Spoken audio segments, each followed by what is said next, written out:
And finally tonight, Sunday is the 100th anniversary of the birth of Ronald Reagan and the beginning of a year-long observance of his life and legacy.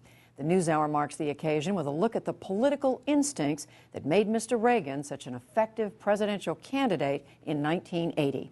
In an interview with Jim in 1989, the former president talked about debating President Jimmy Carter.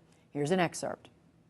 President Carter said that his strategy going into that debate was to show the people that you were not that well informed on national security and foreign affairs policy. Did you know that going in, that was his target? No, I didn't really know that, but I think he was a little off base in that, because as governor, first of all, I was governor of a state that, if it were a nation, would be the 7th ranking economic power in the world, California. But also, President Nixon had asked me on a number of occasions to represent him on trips abroad. And I had been in 18 countries and actually meeting with the heads of state of 18 countries while I was still a governor. And I think that I had a pretty good insight into our foreign policy and those foreign affairs. That debate is remembered for several things. One of them is your line, "There you go again." Was the "there you go again" a line that just came to you spontaneously, or was it something that you had worked on? No, it just seemed to be the thing to say, and what he was saying up there. And because it was, to me, it felt kind of repetitious, something we'd heard before.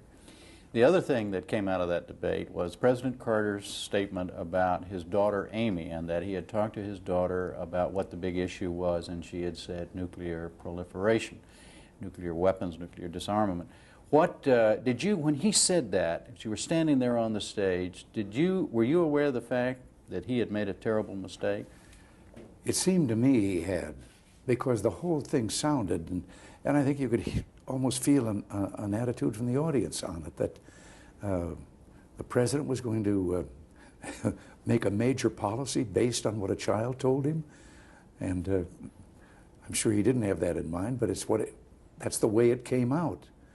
And I was prepared to say to the people, I promised them I wouldn't ask my kids what I should do. Yeah.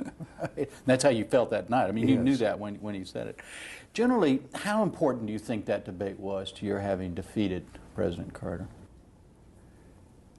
I think there were some things. As a matter of fact, I think a very telling line was at the very end of the debate, when I told the people that if they believed they were better off than they were 4 years ago, then they had no other choice but to vote for my opponent.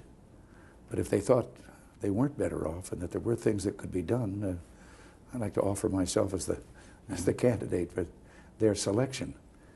And I did feel that there were very definite shortcomings that, you know, we were being told by our government before that election that we should lower our sights, that never again would we live at the level that we lived as Americans, that the world was different now, and that we must be willing to tighten our belts and not have the things we used to have. My philosophy and my belief was that it was a long way for us to go in improving what we had ever known before, that this country of ours was a country of constant improvement.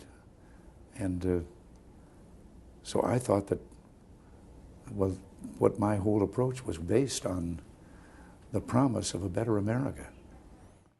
Former President Reagan speaking in 1989.